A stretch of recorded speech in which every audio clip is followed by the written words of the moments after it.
नमस्कार दोस्तों, unprofessional education पर आप सभी का स्वागत है। This is me Rajeev Ranjan Singh. यह मेरा एक शॉर्ट इंट्रोडक्शन है। आप यहाँ पर मेरे बारे में पढ़ सकते हैं। दोस्तों, इस वीडियो सीरीज में हम लोग क्राउन पब्लिकेशन की बिहार जनरल नॉलेज की जो बुक है उसको कवर कर रहे हैं। यह बुक जो है बिहार रिलेटेड सारे एग्जाम्स के लिए काफ़ी इंपॉर्टेंट है। एंड हम लोग इस वीडियो सीरीज में बुक को page bye page with MCQs cover कर रहे हैं। तो आपको अगर बिहार रिलेटेड किसी भी एग्जाम की तैयारी कर रहे हैं तो आप इस वीडियो सीरीज को देख सकते हैं। ये आपके लिए ही है और ये आपके लिए काफ़ी इंपॉर्टेंट है, क्योंकि इस बुक में जो है बिहार रिलेटेड सारे टॉपिक्स, चाहे हिस्ट्री हो, ज्योग्राफी हो, इकोनॉमी हो या फिर आर्ट एंड कल्चर हो, सारी चीज़ें काफ़ी डिटेल में और काफ़ी अच्छे से कवर की हुई है और हम लोग भी उसी तरीके से उसको इसमें कवर कर रहे हैं। तो यह वीडियो सीरीज और साथ ही साथ यह बुक आपके लिए काफ़ी इंपॉर्टेंट होगा अगर आप बिहार रिलेटेड किसी भी एग्जाम के लिए तैयारी कर रहे हैं। तो दोस्तों, अब तक हम लोगों ने इस बुक का इस वीडियो सीरीज में लगभग गुप्ता एम्पायर तक कवर कर लिया है। लास्ट वीडियो में हम लोगों ने गुप्ता एम्पायर से रिलेटेड जो थ्योरीज है उसको पढ़ा था और इस वीडियो में हम लोग गुप्ता एम्पायर से रिलेटेड जितने भी MCQs हो, चाहे वो क्राउन पब्लिकेशन की बुक की हो या फिर जो प्रीवियस ईयर क्वेश्चंस है उसको, दोनों को कवर करने वाले हैं। तो अब तक आप लोगों ने अगर इस चैनल को सब्सक्राइब नहीं किया है तो प्लीज़ चैनल को सब्सक्राइब कर ले, बेल आइकन को भी दबा दें और साथ ही साथ आप हमें फेसबुक और यूट्यूब चैनल पर भी वहाँ पर ज्वाइन कर सकते हैं। वहाँ पर आपको इन वीडियो सीरीज की जो PDFs है वो आपको मिल जाएंगी। वहाँ पर हर संडे को जो PDFs है सारे वीडियोस की वो अपलोड कर दी जाती है। तो आप वहाँ पर ज्वाइन कर ले, आपको PDF सारी मिल जाएंगी। तो चलिए शुरुआत करते हैं। पहला क्वेश्चन है आपके सामने कि who among the following had defeated the Huns. देखिए, गुप्ता एम्पायर जब लास्ट में डिक्लाइन होता है तो उसका एक सबसे बड़ा इंपॉर्टेंट फैक्टर होता है हुनों का अटैक। यानी कि हुनों का जब आक्रमण होता है नॉर्थ के तरफ से गुप्ता एम्पायर के ऊपर, तब वहां से जाकर के गुप्ता एम्पायर का डिक्लाइन होना शुरू हो जाता है। काफ़ी बार अटैक्स होते हैं। बहुत बार होता है कि जो गुप्ता एम्पायर के जो रूलर्स हैं, जब तक ग्रेट रूलर्स थे तब तक तो उन्होंने हुनों को अटैक जो किया, उनको रेसिस्ट किया, उनको हराया। बट जैसे ही वीक रूलर्स आते हैं और क्योंकि बार बार हुनों का अटैक हो रहा था, इसके वजह से जो गुप्ता एम्पायर है वो भी काफ़ी ज़्यादा वीक हो चुका था। तो उसके बाद फिर वो उनको रेसिस्ट नहीं कर पाते हैं और धीरे धीरे गुप्ता एम्पायर जो होता है वो डिक्लाइन कर जाता है। लेकिन जो ग्रेट रूलर्स रहे हैं स्टार्टिंग में, उन्होंने हुनों को हराया था। तो क्वेश्चन आपका वही पूछ रहा है कि आखिर वो रूलर्स कौन थे जिन्होंने हुनों का जो आक्रमण हुआ था उसको हराया था। आपके सामने ऑप्शंस है चंद्रगुप्त सबसे पहला, चंद्रगुप्त सेकंड, या फिर समुद्रगुप्त, स्कंदगुप्त या फिर रामगुप्त। इन चारों में से कौन? तो देखिए, अगर चंद्रगुप्त सेकंड की बात करें, इस टाइम पे हुनों का आक्रमण नहीं हुआ था। समुद्रगुप्त के समय में भी हुनों का कोई अटैक नहीं हुआ था। और साथ ही साथ रामगुप्त, इनका तो पीरियड ही कुछ समय के लिए था, बहुत कम समय के लिए ये गद्दी पर थे, बाद में इनको हटा करके चंद्रगुप्त द्वितीय जो है वो गद्दी पर बैठ जाते हैं। तो ये ऑप्शन भी नहीं होगा। ये तीनों ऑप्शंस नहीं होंगे। जो ऑप्शन होगा वो है स्कंदगुप्त। स्कंदगुप्त के समय में हुनों का आक्रमण हुआ था और इन्होंने उसको हराया था। वैसे देखा जाए तो जो आक्रमण हुआ था वो चंद्रगुप्त सेकंड के समय में ही हुआ था। चंद्रगुप्त सेकंड जब अपने आखिरी समय पर थे, मतलब इनका जो गद्दी है वो लगभग समाप्त होने का समय था, तो उस समय हुनों का अटैक होता है और उसको रेसिस्ट करने के लिए स्कंदगुप्त जाते हैं। हालांकि अभी जो राजशाही है वो चंद्रगुप्त सेकंड का ही था, बट ये वहाँ पर राजकुमार थे स्कंदगुप्त उस समय। तो राजकुमार के तौर पर स्कंदगुप्त जाते हैं और हुनों को क्या करते हैं, डिफीट कर देते हैं, हरा देते हैं। तो स्कंदगुप्त इसका आंसर हो जाएगा। दूसरा क्वेश्चन देखते हैं कि Aryabhata was related to which place. Aryabhata किस प्लेस से रिलेटेड है? तो आर्यभट्ट हम सबको पता है, एज अ बिहारी हमें इस बात के लिए प्राउड भी होता है आर्यभट्ट के ऊपर। तो आर्यभट्ट जो है वो पाटलिपुत्र, पटना से रिलेटेड है, वहां से रिलेट करते हैं। अगला क्वेश्चन हम लोग देखते हैं। नेक्स्ट क्वेश्चन है कि Gupta period coins have been founded from which place. Gupta period के जो कॉइन्स है वो हमें कहाँ से मिले हैं? देखिए, स्टार्टिंग में ही हमें गुप्ता पीरियड के कुछ कॉइन्स मिलते हैं वैशाली से मिले हैं, जहाँ पर घटोत्कच के बारे में मेंशन किया हुआ था उस कॉइन के ऊपर। सॉरी, घटोत्कच के बारे में मेंशन नहीं किया हुआ था। घटोत्कच के बारे में मेंशन हमें कुछ इंस्क्रिप्शंस मिलते थे, उसके बारे में मेंशन किया हुआ था घटोत्कच के बारे में। इसमें जो घटोत्कच, देखिए घटोत्कच कौन थे वो मैं बता दूं। जो गुप्ता पीरियड के फाउंडर थे श्री गुप्ता, इनके पुत्र और साथ ही साथ इनके बाद गद्दी पर बैठने वाले जो दूसरे रूलर थे वो थे घटोत्कच। घटोत्कच तो इनके बारे में हमें मेंशन मिलता है, वैशाली से कुछ इंस्क्रिप्शंस मिले हैं, उसमें इनको कुमारामात्य की नाम से इनको मेंशन मिलता है, तो वो मुझे याद आ गया था। बट क्वाइंस जो है वो ज़्यादातर हमें वैशाली से ही मिले हैं, तो इसका आंसर भी वैशाली हो जाएगा बी, यानी कि गुप्ता पीरियड के रिलेटेड क्वाइन जो हमें मिलते हैं वो वैशाली से मिलते हैं। अगला क्वेश्चन है question number 4, who was the founder of Nalanda university. अगर बिहार की हिस्ट्री में, वैसे तो काफ़ी सारी चीज़ें हैं जो हमारे लिए गर्व की बात होती है, बट एक ऐसा जो उन सब में भी देखा जाए तो सबसे आगे है, वो है हमारी नालंदा यूनिवर्सिटी। नालंदा यूनिवर्सिटी जो है हमारे लिए काफ़ी ज़्यादा प्राउड की बात होती है। आज भी अगर कहीं भी डिबेट हो जाए बिहार से बारे में, अगर आप बिहार से हैं और आप डिबेट करते हैं तो आपका सबसे पहला, अगर बिहार के बारे में कुछ बताते हैं तो आप नालंदा यूनिवर्सिटी का जिक्र जरूर करते हैं, क्योंकि नालंदा यूनिवर्सिटी उस पूरे विश्व की सबसे बड़ी यूनिवर्सिटी थी। और दूसरी सबसे बड़ी यूनिवर्सिटी दूसरी विश्व की दूसरी यूनिवर्सिटी, पहला जो था वो तक्षशिला था, और दूसरा अगर विश्व की कोई यूनिवर्सिटी थी तो वो थी नालंदा यूनिवर्सिटी। तो ये जो नालंदा यूनिवर्सिटी था, इसको किसने बनवाया था, इसकी स्थापना किसने की थी? तो देखिए नालंदा यूनिवर्सिटी जो है ये भी गुप्ता पीरियड में ही बना था। गुप्ता पीरियड में बना था। गुप्ता पीरियड इंडियन हिस्ट्री के हिसाब से, बिहार की हिस्ट्री के हिसाब से काफ़ी तो गोल्डन पीरियड है, इसलिए इसको बोलते हैं कि गुप्ता पीरियड जो था वो इंडियन हिस्ट्री का सबसे गोल्डन पीरियड है, क्योंकि इसी पीरियड में टेम्पल्स का बहुत ज़्यादा निर्माण हुआ है, बहुत ज़्यादा मंदिर बनाए गए हैं, एक से एक, मतलब उनमें जो आर्किटेक्चर है उसका हमें नमूना मिलता है। तो काफ़ी ज़्यादा गोल्डन पीरियड, इसीलिए इसको बोलते हैं बिहार हिस्ट्री का, इंडियन हिस्ट्री का। तो इस क्वेश्चन को देखते हैं हम लोग। क्वेश्चन में ऑप्शन है आपके सामने, चंद्रगुप्त सेकंड, धर्मपाला, कुमारगुप्त या फिर पुष्यमित्र। तो पुष्यमित्र तो बिल्कुल नहीं होगा। चंद्रगुप्त द्वितीय ने ऐसा कोई यूनिवर्सिटी नहीं बनाया था, चंद्रगुप्त सेकंड ने। धर्मपाल ये गुप्ता पीरियड की वजह से है भी नहीं, धर्मपाल जो है वो पाल डायनेस्टी के हैं। और धर्मपाल ने भी एक यूनिवर्सिटी बनाई थी, वो थी विक्रमशिला यूनिवर्सिटी। विक्रमशिला यूनिवर्सिटी जो है वो पाल वंश के धर्मपाल ने बनवाया था। और अब लास्ट ऑप्शन आपके बचता है कुमारगुप्त। तो कुमारगुप्त ही वो गुप्ता पीरियड के रूलर थे जिन्होंने नालंदा महावीरा यूनिवर्सिटी जो है उसको बनवाया था। तो आप, ये काफ़ी इंपॉर्टेंट है जनरल नॉलेज के तौर पर भी, तो आप इसको याद रखिए कि कुमारगुप्त ने ही नालंदा यूनिवर्सिटी को बनवाया था। क्योंकि अक्सर लोग, बिहार का कोई भी पर्सन हो, अगर वो कभी भी किसी बारे में कहीं भी डिबेट होता है तो वो नालंदा यूनिवर्सिटी का जिक्र करते हैं। और मुझे लगता है कि एज बीइंग अ बिहारी, हमें एटलीस्ट इतना तो पता होना चाहिए कि नालंदा यूनिवर्सिटी जो है वो किसने बनवाया था, किस समय में उसका जो है वो स्थापना किया गया था। तो गुप्ता पीरियड के समय में लगभग इसकी स्थापना की गई थी, और इसके बनवाने वाले जो रूलर थे वो हैं कुमारगुप्त।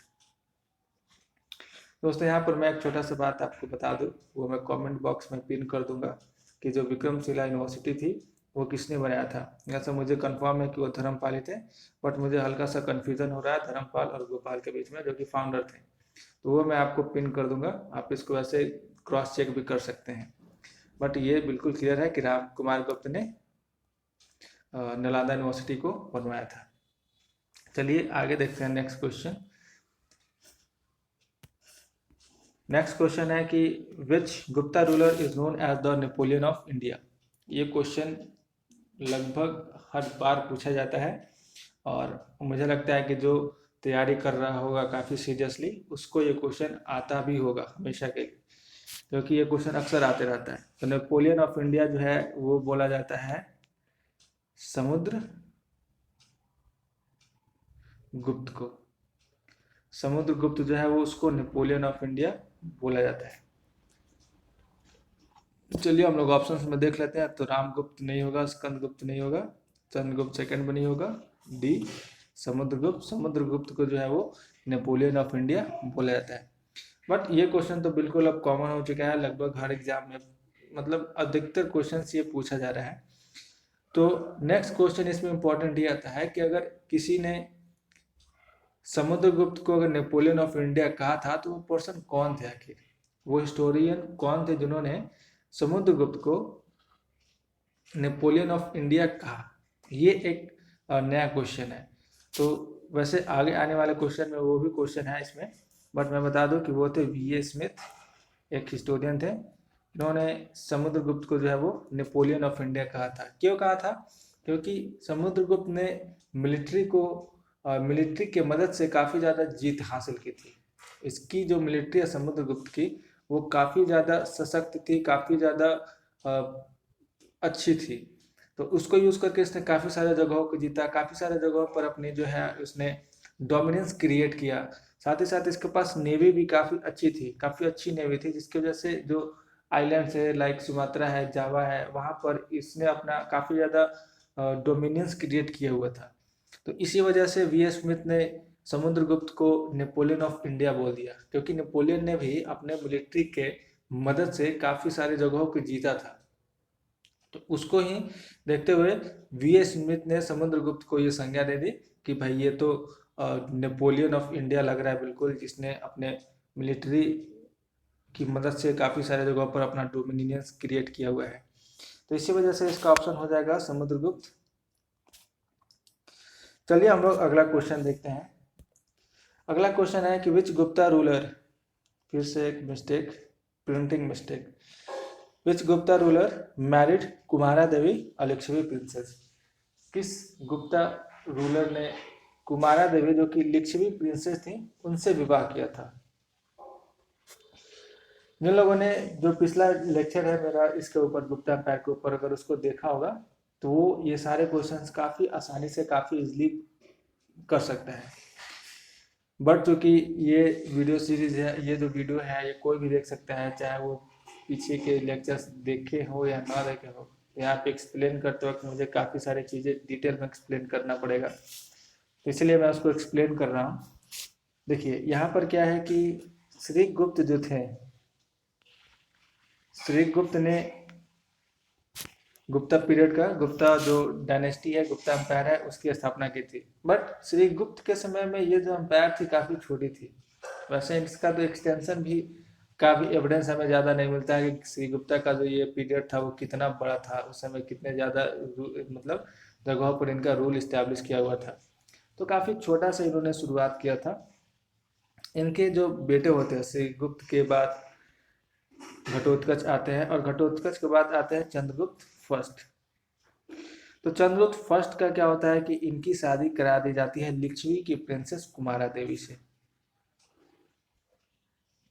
कुमारा देवी से इनकी शादी करा दी जाती है। यहाँ से आपके इस क्वेश्चन का आंसर जो है वो निकल आता है कि चंद्रगुप्त वन जो है उन्होंने कुमारा देवी लिच्छवी प्रिंसेस जो है उनसे शादी की थी। बट यहाँ पे ये भी है कि आखिर ये क्वेश्चन बना क्यों?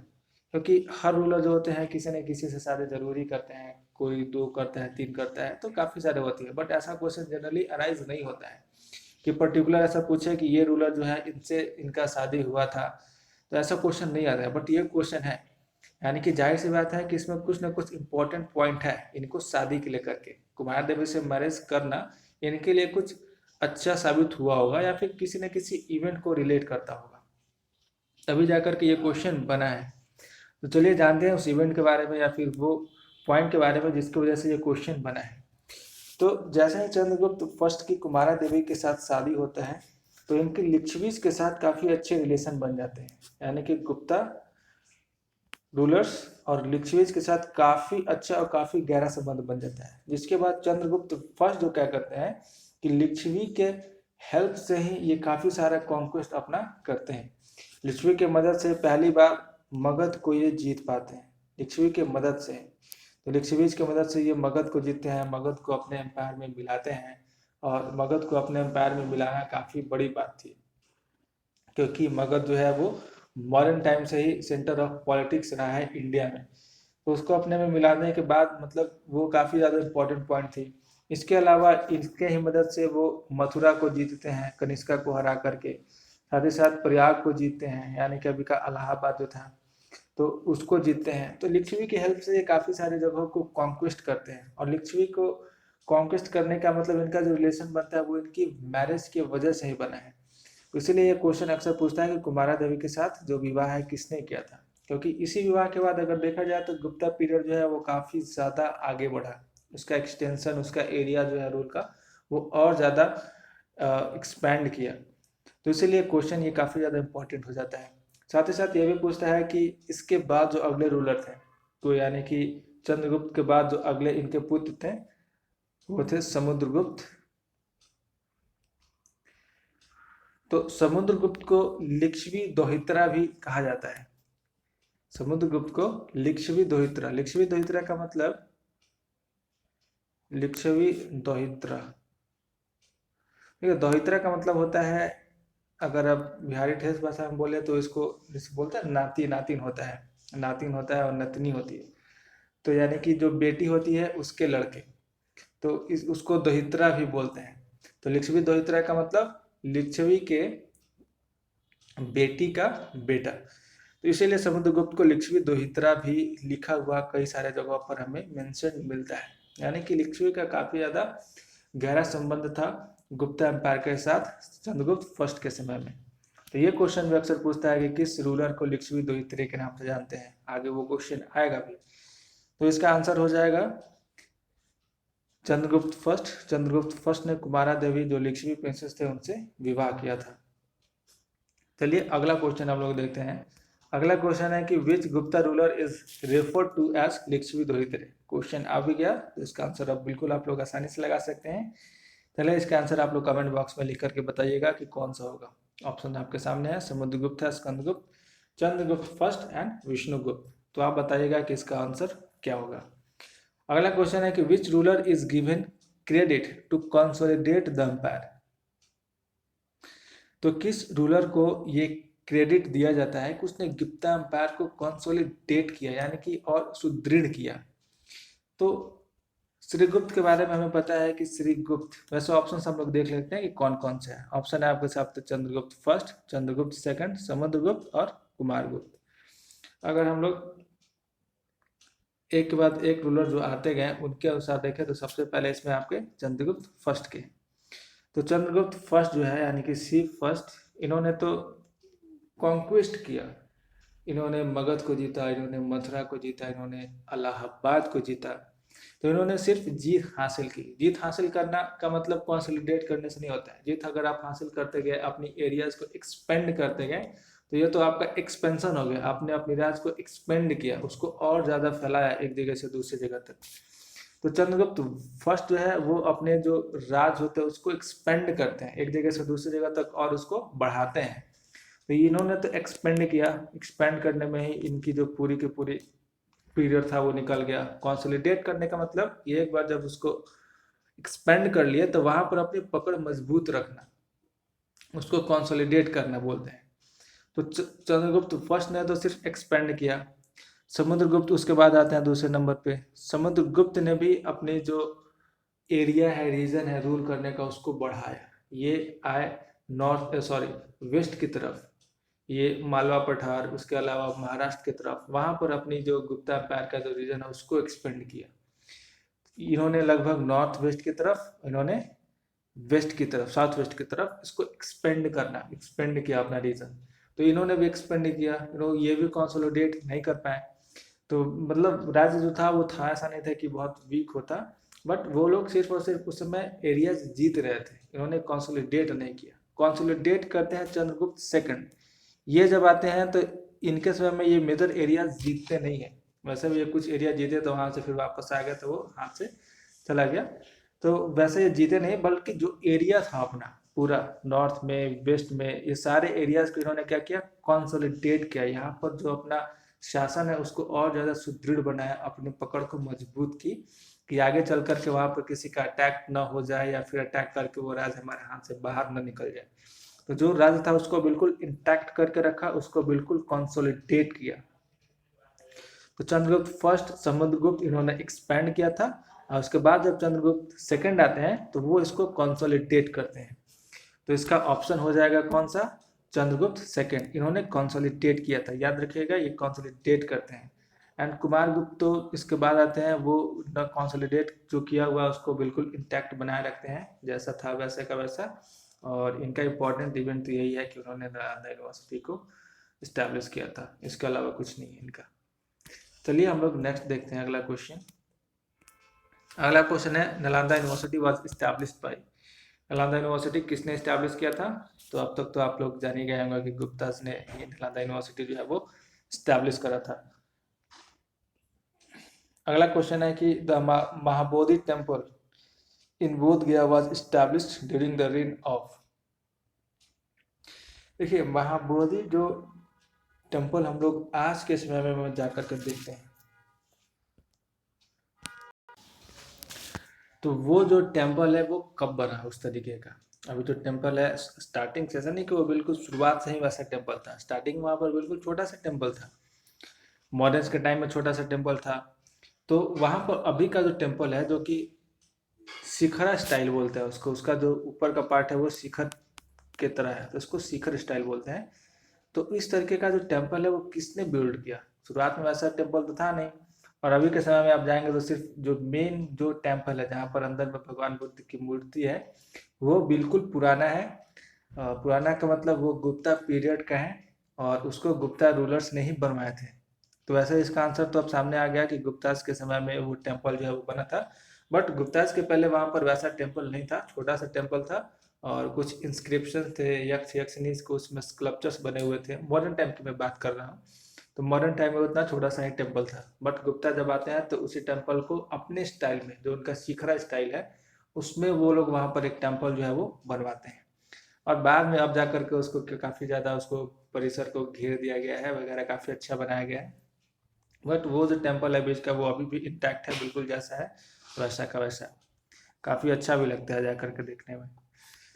तो आप भी अगर जाए तो जा करके उसको देख सकते हैं, घूम सकते हैं। अगला क्वेश्चन हम लोग देखते हैं नेक्स्ट।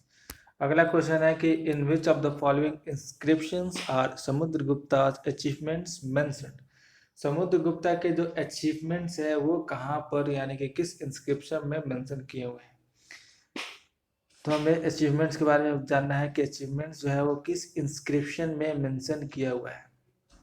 आपके सामने ऑप्शंस है इलाहाबाद प्रशस्ति यानी कि इंस्क्रिप्शंस, उसके बाद है Junagadh inscriptions, Mehrauli iron pillar, या फिर हाथी गुफा। ये आपके सामने 4 ऑप्शंस हैं, तो इनमें से कौन सा है? तो चलिए पहले ऑप्शंस कुछ देखते हैं कौन कौन सा ऑप्शन इसमें से हटाया जा सकता है। देखिए हाथी गुफा इंस्क्रिप्शंस, अगर आपने पढ़ा है पिछले लेक्चर्स मेरे मॉडर्न के समय में जो है, या फिर पोस्ट मॉडर्न टाइम में जो है, अगर उस समय आपने पढ़ा है तो हाथी गुफा का जो इंस्क्रिप्शन है ये खारवेल जो राजा थे उनका है। ये खारवेल किंग का है, जो कि चेदी डायनेस्टी से बिलोंग करते थे। चेदी डायनेस्टी का मतलब कलिंगा के समय के बाद, कलिंग डायनेस्टी जो था कलिंगा के ऊपर, उसके बाद जिसने रूल किया पोस्ट मॉडर्न एम्पायर में वो चेदी डायनेस्टी था। तो उसी के खारवेल जो किंग है उनका इंस्क्रिप्शन है हाथी गुफा इंस्क्रिप्शन। तो ये तो ऑप्शन नहीं होगा। दूसरा है महरौली का आयरन पिलर इंस्क्रिप्शंस। तो ये जो है ये भी गुप्ता पीरियड से रिलेटेड है, महरौली का आयरन पिलर, बट ये समुद्रगुप्त से रिलेटेड नहीं है। इससे रिलेटेड क्वेश्चन भी आगे आएगा, इसलिए मैं इसको यहाँ पर मेंशन नहीं कर रहा हूँ। आगे हम लोग इसको मेंशन करेंगे, इसको हम लोग आगे क्लियर रखते हैं। बट ये है कि ये समुद्रगुप्त का नहीं है। जूनागढ़ इंस्क्रिप्शन जो है वो भी नहीं है, बचता सिर्फ एक ही है, इलाहाबाद इंस्क्रिप्शन। यानी कि समुद्रगुप्त का जो भी अचीवमेंट्स है वो इलाहाबाद इंस्क्रिप्शन, जिसको कि हम लोग इलाहाबाद प्रशस्ति भी बोलते हैं, उसमें मेंशन किए हुए हैं। बात करते हैं कि इसको किसने लिखा, जो इलाहाबाद इंस्क्रिप्शन है उसको किसने लिखा।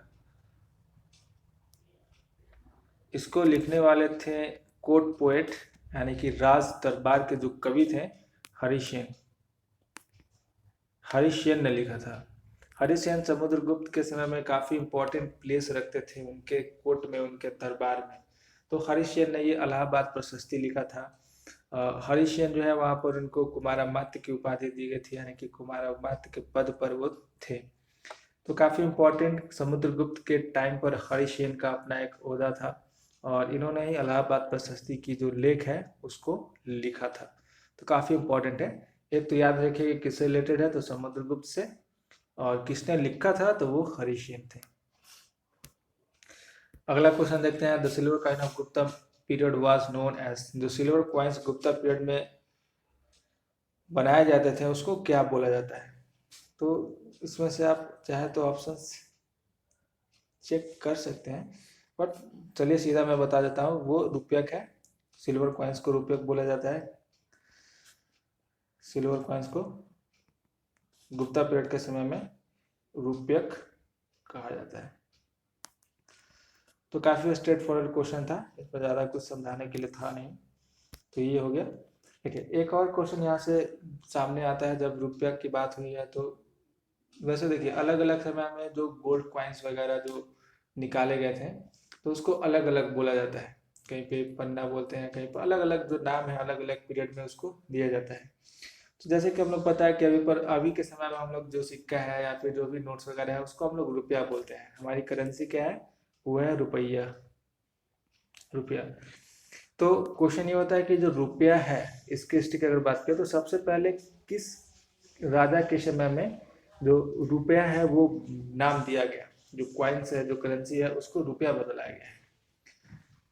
काफ़ी इम्पोर्टेंट है और ये भी हमारे लिए काफ़ी गर्व की बात है कि जो रुपया की सबसे पहले करेंसी जो रुपया नाम दिया गया था वो दिया गया था शेरशाह के समय।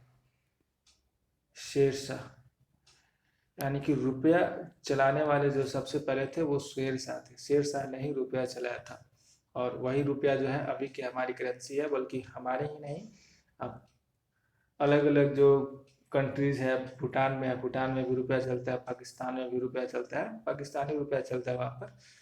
तो रुपया उनकी करेंसी भी है, तो काफ़ी इम्पोर्टेंट हो जाता है। तो याद रखें कि रुपया अगर सबसे पहले किसने चलाया था तो वो शेरशाह थे। चलिए अगला क्वेश्चन हम लोग देखते हैं, आगे बढ़ते हैं। नेक्स्ट क्वेश्चन है कि who among the following organise Ashwamedh yojana. किसने अश्वमेघ यज्ञ को जो है उसने ऑर्गेनाइज किया था? ऑप्शन है आपके सामने, अजातशत्रु, अशोका, समुद्रगुप्ता या फिर चंद्रगुप्ता।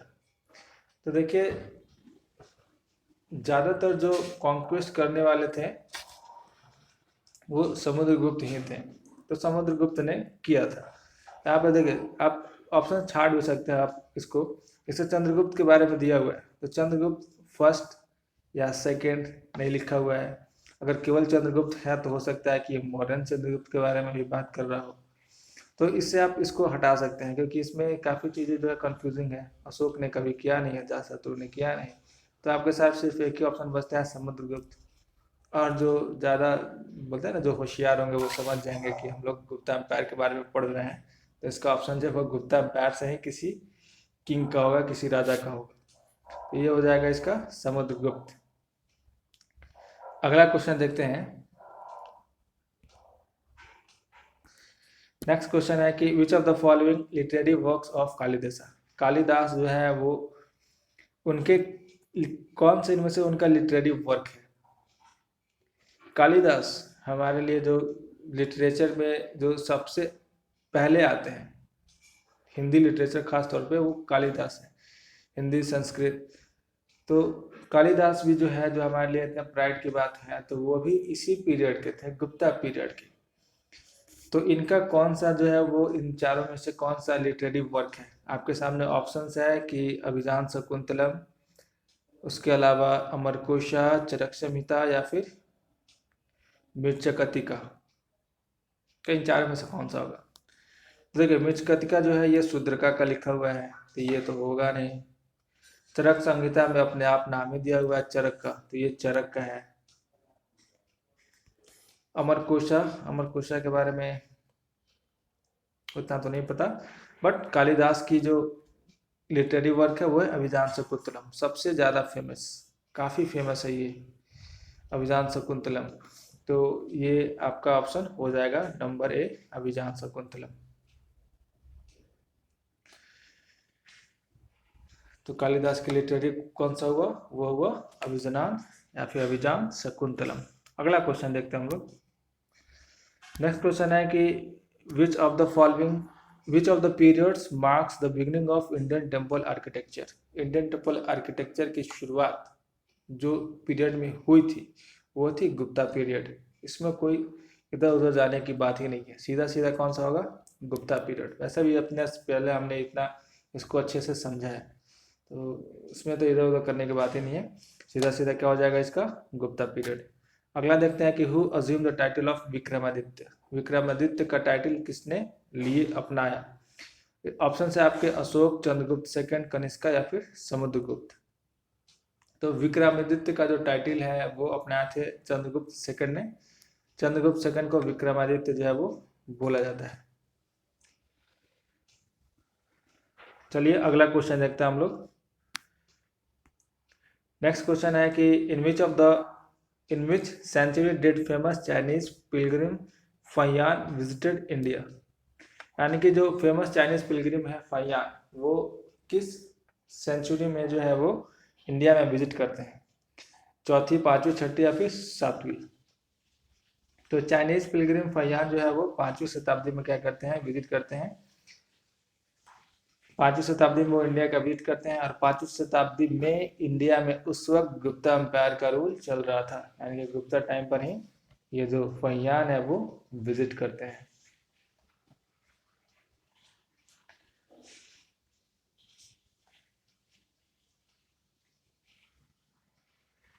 चलिए अगला क्वेश्चन देखते हैं हम लोग।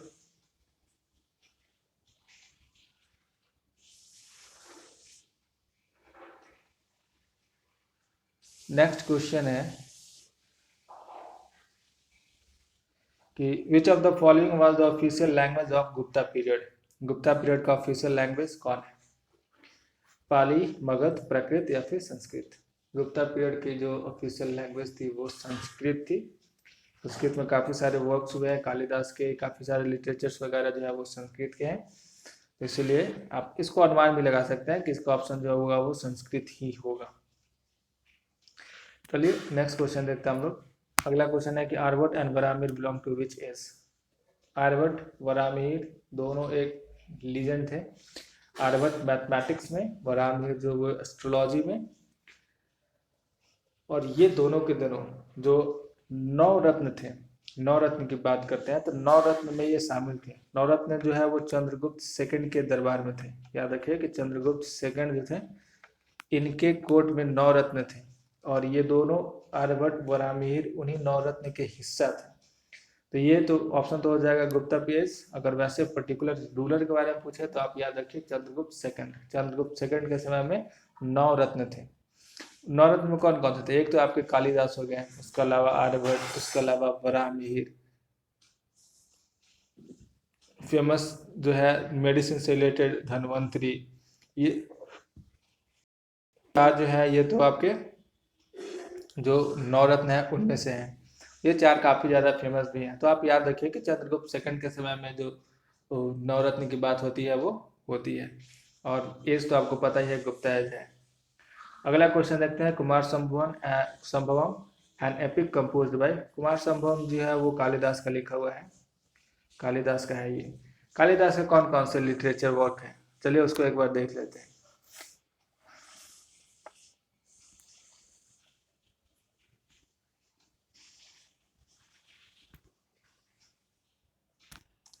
चलिए देखते हैं कालिदास के लिटरेरी वर्क्स कौन कौन से हैं। वैसे लेक्चर में मैंने इसको मेंशन तो किया ही था, बट इम्पोर्टेंट है, देख लेते हैं कुछ इम्पोर्टेंट वाले।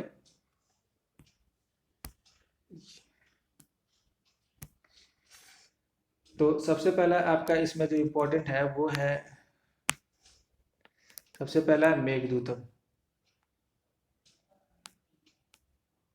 मेघदूतम, और अभी जो मैं बात कर रहा हूँ ये सारे के सारे पोएट्री हैं। इनके 2 तरीके से, एक पोएट्री है और दूसरा जो है वो ड्रामाज है। तो जो मेघदूतम है वो एक पोएट्री है। उसके अलावा ऋतु संहार, ऋतु समहर या फिर समहार, यह भी पोएट्री है। इसके अलावा कुमार संभवम, कुमार संभवम ये हो जाएगा। उसके अलावा आपके पास है रघुवंशमा, रघुवंशमा, तो रघुवंशमा ये भी जो है वो पोएट्री है। तो ये चारों जो पोएट्रीज हैं वो उनके लिटरेरी वर्क हैं।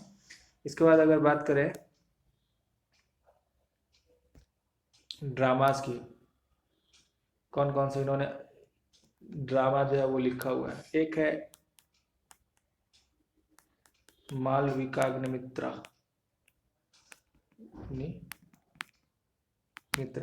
इसमें सुंग डायनेस्टी के टाइम पर एक रूलर होते हैं, उनको मतलब सेंटर पर रख करके ये पूरी की पूरी जो ड्रामा है वो लिखी गई है। वो जो रूलर है उनको इसमें हीरो बतलाया गया, मतलब as a hero lead role जो है वो उन्हीं को दिया गया है। इसके अलावा बात करें तो अभिजान शकुंतलम,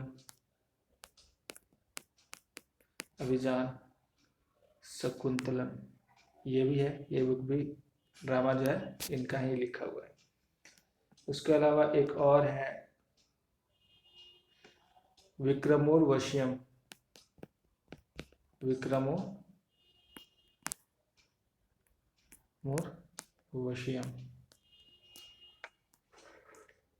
तो ये सारे जो है लिटरेरी वर्क्स हैं कालिदास के। नाम इसको देख करके आप अंदाजा लगा सकते हैं कितने बड़े बड़े नाम है, सारे संस्कृत वर्ड्स हैं, इतने लंबे लंबे, एक एक वर्ड में लगभग 15-15, 20-20 लेटर्स आपको मिल जाएंगे। तो काफ़ी बड़े बड़े इनके नाम होते थे। चलिए हम लोग क्वेश्चन पर आते हैं। तो ये कालिदास हो गया। अगला क्वेश्चन है, अब हम लोग इसको लास्ट ही कर रहे हैं। Samudragupta has been given the title of Indian Napoleon, यानी कि Napoleon of India by the historian, किसने दिया था? अब तक आप लोगों को शायद क्लियर हो गया होगा कि वो थे वी ए स्मिथ, इन्होंने ही दिया हुआ था उनको टाइटल, तो वी ए स्मिथ हो जाएगा। नेक्स्ट क्वेश्चन है कि हुआ the court poet of Samudragupta. तो अब तक कितने सारे लेक्चर्स हम लोगों ने जब इतने सारे एक्सप्लेनेशन देखे हैं तो अब तक सारे क्वेश्चन जो है वो डील हो चुके हैं। अब ये भी आपको पता होगा कि समुद्रगुप्त के समय में जो कोर्ट पोएट थे वो कौन थे। चलिए इसका आंसर भी आप लोग बताइएगा ऑप्शन में, कमेंट कर करके बताइएगा। वैसे इसमें कौन कौन से ऑप्शन दिया हुआ है? अश्वघोष दिया हुआ है, नागार्जुन, आर्यभट्ट और हरिसेन। तो आप इसको तो ऑप्शन से छाट करके कर सकते हैं। अश्वघोष जो है वो गुप्ता पीरियड के थे ही नहीं, नागार्जुन वो गुप्ता पीरियड के नहीं थे, ये दोनों सुंग डायनेस्टीज के टाइम के थे, पुष्यमुत्र सुंग के समय में। आर्यभट्ट तो मैथमेटिशियन थे, कोर्ट पोएट हो नहीं सकते हैं, तो आपके पास एक ही ऑप्शन ही बचता है, हरिसेन। हरिसेन इसका आंसर हो जाएगा। आप जब इलिमिनेट करते हैं तो आपका कम से कम 50-60% क्वेश्चन ऐसे ही हल हो जाते हैं, यानी कि 2-3 ऑप्शन तो ऐसे ही आपके निकल जाएंगे। 2 निकल गए तो 2 बच गया, 50-50 की प्रोबेबिलिटी आती है अगर आपको क्वेश्चन नहीं पता है तो।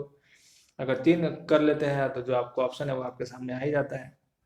तो अक्सर जब क्वेश्चन याद ना हो तो इलिमिनेशन मेथड आप हमेशा ट्राई करें, इलिमिनेशन मेथड आप ट्राई करें ही करें कि चलो इलिमिनेट करके देखते हैं।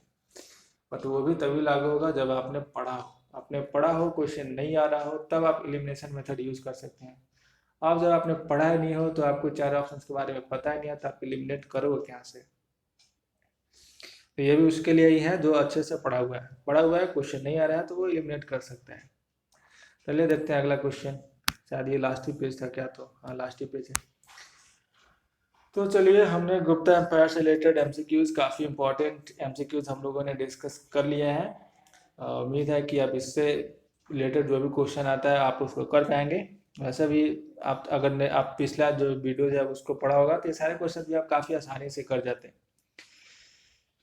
तो आज के वीडियो में बस इतना ही। अगले वीडियो में हम लोग अब गुप्ता पीरियड के बाद अब छठी शताब्दी यानी कि 6th और 7th सेंचुरी तक गुप्ता पीरियड जो है लगभग रहता है। पोस्ट गुप्ता पीरियड के कुछ रूलर्स होते हैं, तो उतने ज़्यादा इंपॉर्टेंट रूलर्स थे नहीं वो, तो उनके बारे में उतना ज़्यादा मेंशन क्वेश्चंस नहीं आता उनसे उतना ज़्यादा, तो उनको पढ़ने की आवश्यकता नहीं है। इसके बाद कुछ इंपॉर्टेंट रूलर होते हैं वर्धन डायनेस्टी के, जैसे हर्षवर्धन होते हैं। हर्षवर्धन के टाइम पर भी कुछ इंपॉर्टेंट इवेंट्स हुए हैं, तो वो एक डायनेस्टी है। और उसके बाद फिर आपके जो मिडाइवल हिस्ट्री स्टार्ट हो जाता है, एंशिएंट यही तक है, इसके बाद एंशिएंट खत्म, इसके बाद अगला मिडाइवल स्टार्ट हो जाएगा। मिडाइवल में हम लोग देखेंगे शेरशाह सूरी के बारे में। इंडिया अगर बिहार पढ़ रहे हैं तो शेरशाह सूरी सबसे इम्पोर्टेंट हो जाते हैं। और फिर जो भी अटैक्स होते हैं, देखिए एंशिएंट तक तो इंडिया का हिस्ट्री जो है वो बिहार एज अ सेंटर के तौर पे था, बट जैसे ही अब मेडिवल स्टार्ट करेंगे हम लोग तो बिहार जो है वो साइड लाइन हो जाएगा। अब बिहार पॉलिटिकल सेंटर नहीं होगा, पॉलिटिकल सेंटर आपको कोलकाता या फिर दिल्ली, यानी कि एक तरफ दिल्ली और एक तरफ दिल्ली और एक तरफ कोलकाता, और बीच में हमारा रह जाएगा बिहार। यानी कि उस समय इसको उतना ज़्यादा इंपॉर्टेंस नहीं रहता है, जब शेरशाह आते हैं तब इसकी इंपॉर्टेंस कुछ बढ़ती है, नहीं तो बाकी या तो यहाँ या तो फिर यहाँ जो भी मेन इवेंट्स होते हैं या तो यहाँ होंगे दिल्ली में या फिर कोलकाता में, और बिहार बीच में पड़ जाएगा ऐसे ही। और लोग ऐसे अक्सर ये होता है कि बिहार में एक जगह अब ज़्यादातर आपको आते रहेगा, दैट इज़ मुंगेर, क्योंकि मुंगेर जो है वो दिल्ली और बंगाल के बीच में रहता है। तो जिसने मुंगेर पर कब्जा कर लिया वो यहाँ से लेकर के यहाँ तक रीजन को अच्छे से एडमिनिस्टर कर सकता था। तो बिहार में अब यही आपके सामने आएगा, मुंगेर ज़्यादातर। तो बिहार में उतना ज़्यादा अब इम्पोर्टेंस उतना रहेगा नहीं, इसलिए मिडाइवल जो है वो कम ही समय में ख़त्म हो जाएगा।